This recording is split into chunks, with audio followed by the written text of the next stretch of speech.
Alam, mahal ko. Hindi.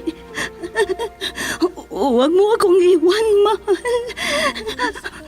Ikaw ang buhay ko. Oras na.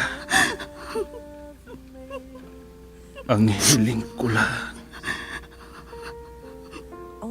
alagaan mo sana ang alak-alak ng pag-ibig ko.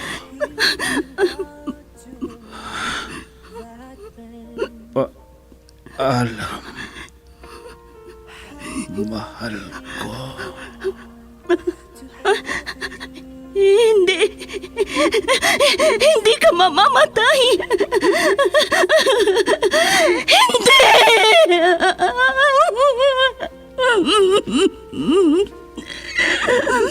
Wala na siya.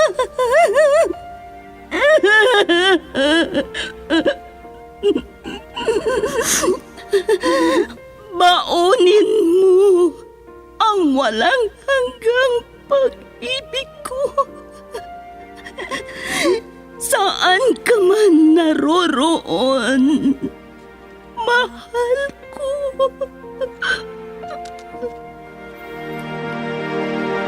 I was hurt. Recuerdos de la Vida.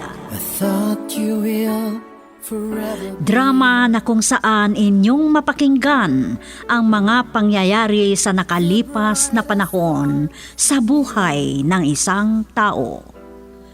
Mga kaganapan at mga bagay na nanatiling alaala na lamang na nagkaroon na ng pugad sa dibdib. Alaala na hindi kayang burahin ng panahon kailanman. Recuerdos de la Vida. Mula sa pluma nila Lubimin Aquino Sr., Letty Astudillo Aquino. Direksyon at produksyon supervision, Letty Astudillo Aquino. Recuerdos de la Vida.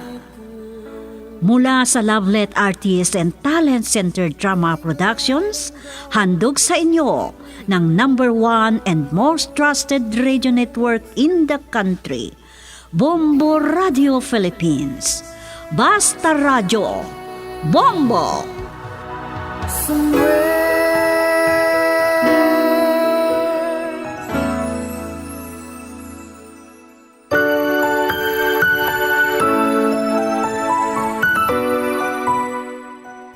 Magandang araw sa inyong lahat, mga kaibigan. Sa pagkakataong ito, isa na namang liham ang ating natanggap para isadula o bigyang buhay dito sa ating dulang Recuerdos de la Vida. Ang tagapagsulat ay itago natin sa pangalang Ella. At bago sa lahat, gusto naming kunin ang pagkakataong ito upang magpasalamat sa inyong lahat, sa inyong pagtangkilik at pakikinig sa lahat ng dula na ginagawa namin dito sa Lovelet Artist and Talent Center Drama Productions. Bueno mga kaibigan, ating tunghayan ang liham ni Ella. The tangerines. Dear Tia Sofia, itago niyo na lang po ako sa pangalang Ella. Dalawa kaming magkapatid ng ate ko na si Nika. Ipinanganak kami at parehong lumaki sa hirap ng buhay. Magsasaka lang po ang aking mga magulang. At kung ano ang mga kaganapan, ganito po ang umpisa. I hate to say, be back in this. Kumusta naman ang pag-aaral nyo, mga anak? Maayos naman po, Tay. Oh, bakit tahimik ka, Nika? Kinakausap kayo ng tatay nyo tungkol sa inyong pag-aaral. Palagi nyo lang tinatanong kung kumusta ang pag-aaral namin. Nakakasawa na. Ate, Anak, walang masama sa tanong ng tatay nyo. At hindi magandang pagsagot mo, anak. Oh, Hala, ba't ka tumayo, anak? Tapos na akong kumain ni tay.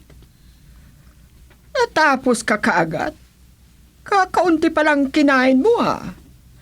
Busog na ako, inay. Kumain na kayo at tapos na ako. hala, umalis na.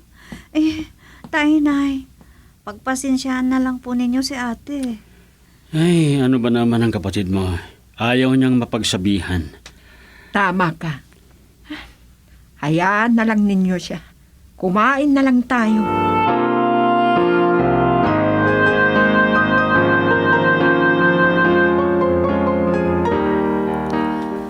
Ate, bangon na dyan. Naghanda ng agahan. Ate, kakain na tayo. Mag-almusal na tayo. Bangon ka na. Gusto ko pang matulog pero iniistorbo mo ako. Ano ka ba naman? Napasok pa tayo sa paaralan. Ay, bangon ka na, ate. Nakahanda na ang agahan natin. Kakain naman kayo nang wala ako, hindi ba? Hindi ako kakain dahil hindi ako gutom. Bangon ka na kasi. Nakahanda na eh. Nagugutom na ako. Malilit na tayo. Ano ka ba, Ella? Ang kulit mo. Inaantok pa ako. Pero ate, ano ba? Umalis ka na. Sinabi ko na gusto ko pang matulog. Ano ba? Hindi ka ba nakakaintindi?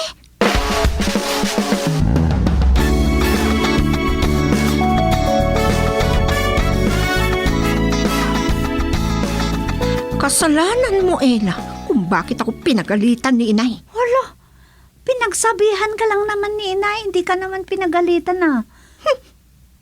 Bakit ba kasi hindi ka pumasok sa school? Tinatamad ako. Nawawalan na ako ng kanang mag-aral. Ate! At mahirap mag-aral sa kolehiyo. First year college pa lang ako pero nahihirapan na ako. Nawawalan na ako ng interes. Ate naman. Buti ka pa dahil nasa fourth year high school ka na. Kaya hindi ka nahihirapan sa mga subject mo. Iba sa akin dahil nasa kolehiyo ako. Mahirap mag-aaral sa kolehiyo kung alam mo lang. Parang gusto ko na rin magpalit ng kurso. Ano?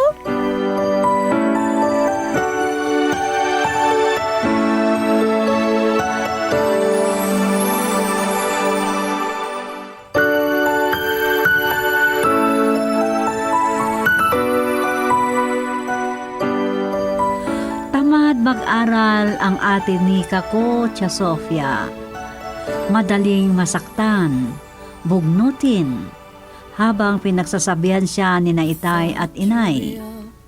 Hanggang sa makapagtapos ako ng high school, pareho na kaming nag-aaral sa college. At ganito po ang mga kaganapan, Tia Sofia. And I promise I will stay. Ano? Ibang kurso ulit ang i-enroll mo sa pasukan? Opo, inay. Hindi ko pala gusto ang unang kurso na kinuha ko. Pero sayang ang 1 taon na ginugol mo sa kursong kinuha mo, anak. Hindi ko nga gusto ang kurso na kinuha ko, itay, inay. Ay, ayan na naman kayo. Hindi kayo nakakaintindi.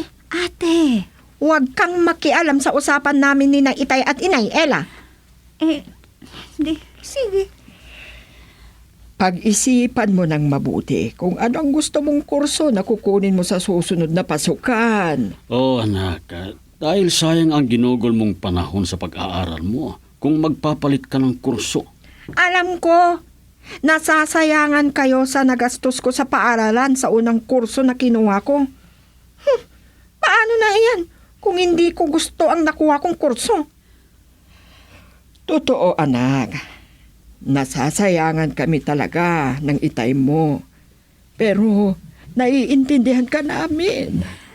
Pag-isipan mo kasing mabuti kung anong gusto mong kurso, ate. Para hindi nasasayang ang pinaghirapan ni na itay at inay para lang makapag-aral tayo. Sayang ang pera. Huwag kang magsalita dyan, Ella. Hindi nga sinabi sa akin ni na itay at inay sa akin yan. Ikaw pang magsasabi.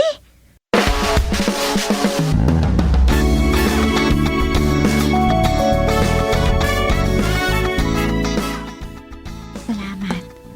Tapos na ang klase ko ngayon. Pwede na akong umuwi. Ella,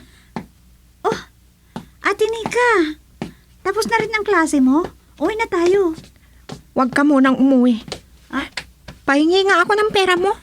Ano? Di bali at uuwi ka na. Magtira ka na lang ng perang gagamitin mong pamasahe. Akin na yung pera mo. Ate, Oh, bakit mo ako tinitignan ng ganyan? Hindi mo ba narinig ang sinabi ko?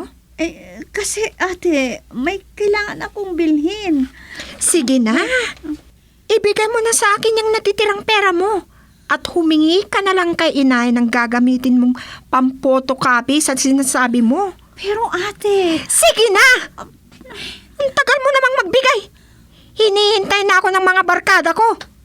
Dalian mo na, Ella! ito lang ang natitira kong pera.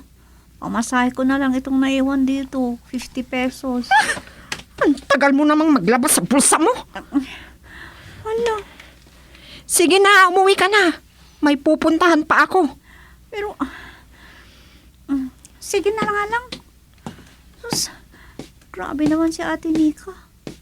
Ang sama ng ugali.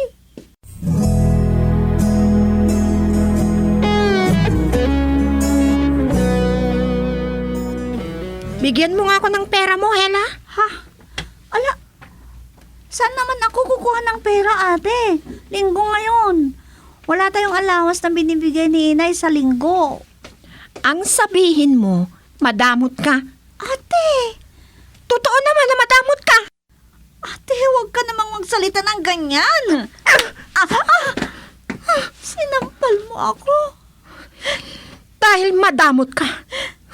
Malaman ko lang na may pera ka.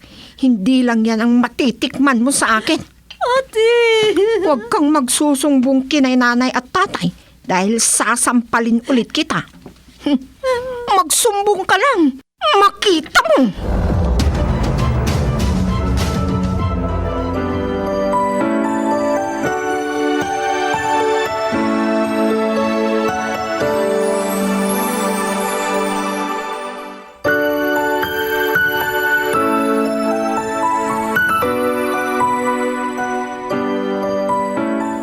Hindi ko po lubos sa akalain na kaya akong sampalin ng ate ko, Tia Sofia. Lalo na't dalaga na kaming pareho.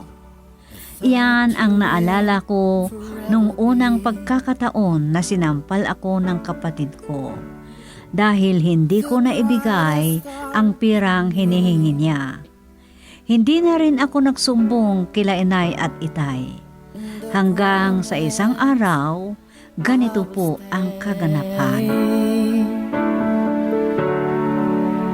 In love with you till the end. Bakit hindi mo ako hinintay pagkatapos ng klase mo, ha? Sinabi ko naman sa'yo na hintayin mo ako at sabay na tayong uuwi. May binalikan lang ako sa classroom namin pero nang bumalik ako sa classroom nyo, wala ka na. Masakit kasi ang ulo ko. Kaya umuwi na ako kaagad at hindi na kita nahintay. Pasensya ka na, ate. Aray ko po! Wala akong natirang pera mula sa binigay ni inay. Kaya wala akong gagamitin na pamasahe. Kaya sinabi ko na hintayin mo ako. Pero anong ginawa mo, ha? Hindi mo ako hinintay!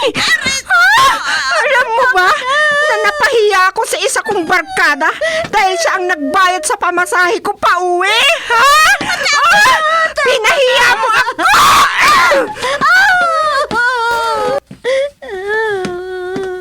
Ano bang nangyayari sa inyo? At bakit mo sinampal ang kapatid mo, ha? Paano naman kasi, itay? Pinahiya niya ako sa isa kong barkada. Ano ba naman kayo? Sorry na, ate. Hindi ko sinasadya. Madamot ka kasi. Ayaw mo kong ilibre sa pamasahe. Hindi sa ganon, ate. Tama na! Marami ka pang Tumigil sinasabi. na kayo mga anak. Ba't ba nag-aaway na kayo, ha? Kasalanan ito ni Ella. Diyan na nga lang kayo. Pagpasensya na lang po kami, tay. Ano bang nangyari, Ella? Ba't sinampal ka ng ate mo?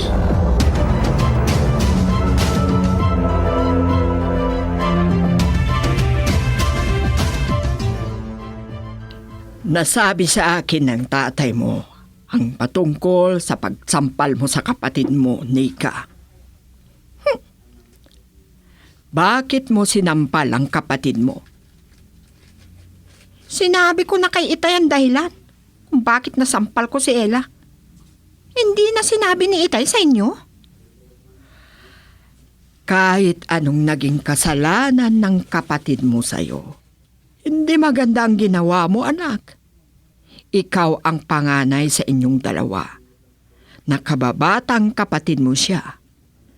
Ikaw ang dapat na, ayan na naman kayo, inay.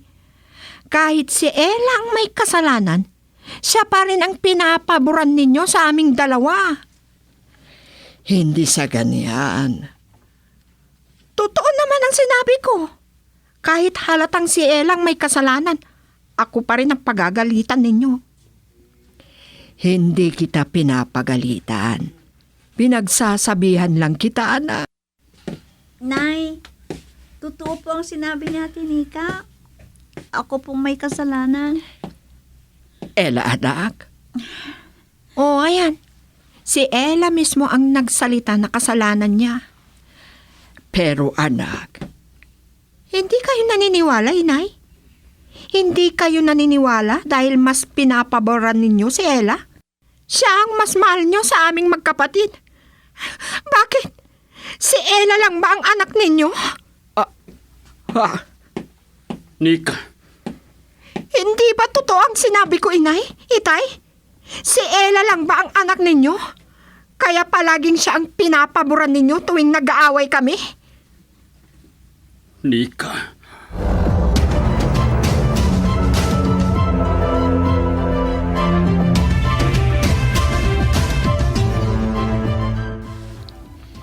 Ayaw ko nang maulit pa ang pagsampal mo kay Ella.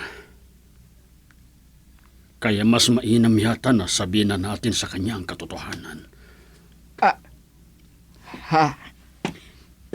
Ano pong ibig niyo sabihin, tay? Anong katotohanan ang sinasabi niyo? Ella, anak. Ella, May tinatago po ba kayong sikreto sa aming magkapatid na dapat naming malaman, inay? Itay?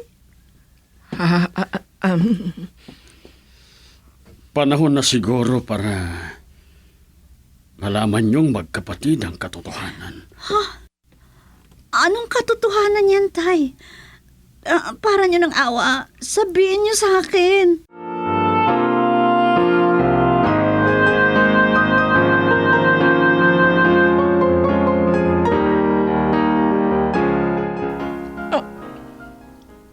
Isa akong ampon. Hindi totoo ang sinasabi ninyo, Itay. Inay. Yan ang katotohanan, Nika. Ampun ka namin. Nika, anak.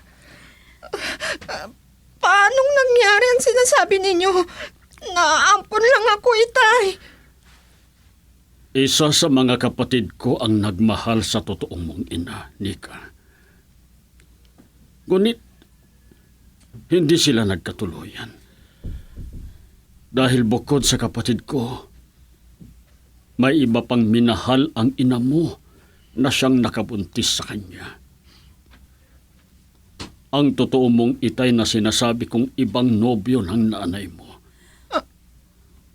Ano? Tinalikuran ng tatay mo ang ina mo noong malaman niyang buntis ito. at hindi na nagpakita. Nalaman ng nanay mo na wala pa kaming anak sa higit 3 taon na mag-asawa kami. Dahil doon, kinausap niya kami na hindi niya ipapalaglag ang bata. Basta ampunin na lang namin ang magiging anak niya pagkatapos niyang manganak. Ano?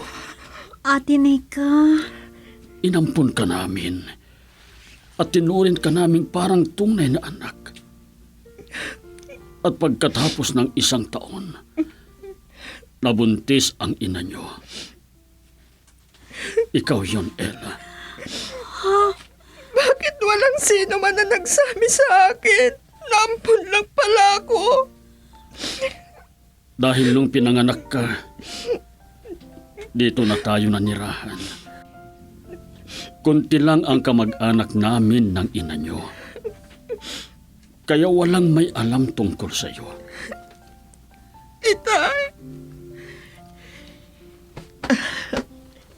Tinuring ka namin na parang tunay na anak. Parte ka ng pamilya. Mahal ka namin, anak. pati rin ako. Mahal ka namin, Ate Nika. Walang magbabago sa pagmamahal ko sa iyo bilang kapatid ko. Mahalaga ka sa amin. Yan ang lagi mong tandaan, anak. Ha? Patawarin ninyo ako sa mga hindi magandang ginawa ko, inay. Itay. Lalo na sa Ella, aking kapatid. Patawarin mo sana ako. Mahal ko din kayo bilang pamilya ko. Mahalaga kayo sa akin.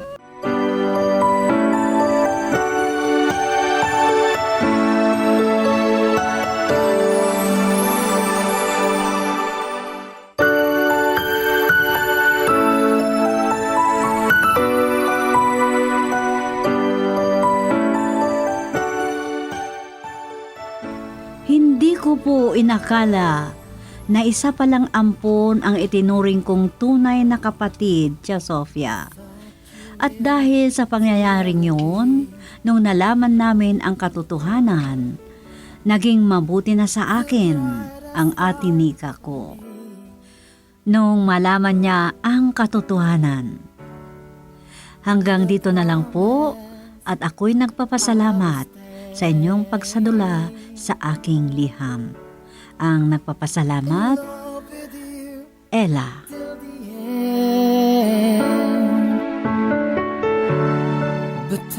Maganda ang kwento ng iyong buhay, Ella.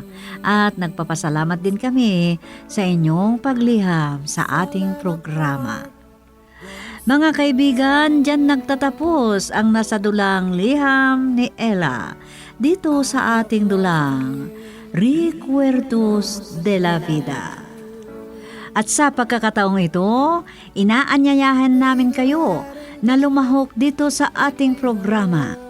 Isulat lamang at ipadala sa amin ang mga pangyayari na nag-iwan sa inyo ng alaala o kaya recuerdo at ating isaayos at isadula dito sa Recuerdos de la Vida. Na inihahandog sa inyo ng #1 and most trusted radio network in the country, Bombo Radio Philippines. Basta Radio, Bombo. Love